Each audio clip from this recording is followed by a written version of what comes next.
Hi friends, please subscribe to Amravati Media and press the bell icon for more latest updates. Bonda Uma ఎపిసోడ్లో big twist, ఇరకాటంలో చంద్రబాబు.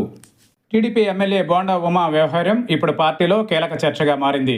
ముద్రగడ సంతాప సభలో YCP నేత అంబటి రాంబాబుతో వేదిక పంచుకోవడం పైన సీఎం చంద్రబాబు సీరియస్ అయ్యారు.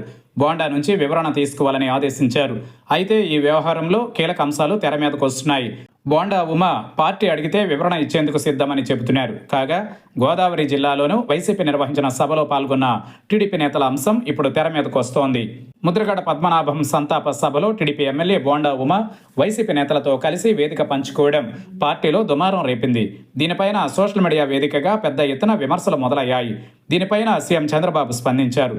ఈ వ్యవహారంపై బోండా ఉమా వివరణ తీసుకోవాలని పార్టీ రాష్ట్ర అధ్యక్షుడు పల్లా శ్రీనివాసరావు, మంత్రి నిమ్మల రామానాయుడులను చంద్రబాబు ఆదేశించారు.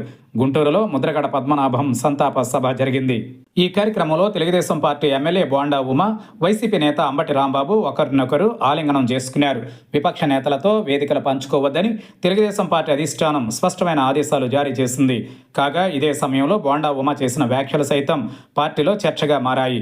ముద్రగడ కారణంగానే 2019లో పార్టీ ఓడిపోయిందనే వ్యాఖ్యలపైన పార్టీ నేతలు ఆగ్రహం వ్యక్తం చేస్తున్నారు. కాగా తనపైన చంద్రబాబు సీరియస్ అయ్యారనే వార్తలపైన తన సన్నిహితులతో బోండా ఉమా స్పందించినట్లు తెలుస్తోంది. టీడీపీ అధిష్టానం వివరణ అడిగితే ఇస్తానని చెబుతున్నారు.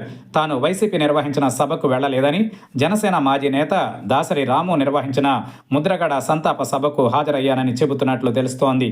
అదే సమయంలో వైసీపీ నేత అంబటి కనిపిస్తే మర్యాదపూర్వకంగా పలకరించనని చెబుతున్నారు. అయితే ఇప్పుడు బోండా ఉమా సన్నిహితులు కొత్త అంశాన్ని ప్రస్తావిస్తున్నారు. వైసీపీ నేత జక్కంపూడి రాజా గోదావరిలో నిర్వహించిన ముద్రగడ సంతాప సభకు జ్యోతుల నెహ్రూ, వంగవీటి రాధా వచ్చిన విషయాన్ని గుర్తు చేస్తున్నారు. వీళ్లను కూడా వివరణ అడుగుతారా అంటూ ప్రశ్నిస్తున్నారు.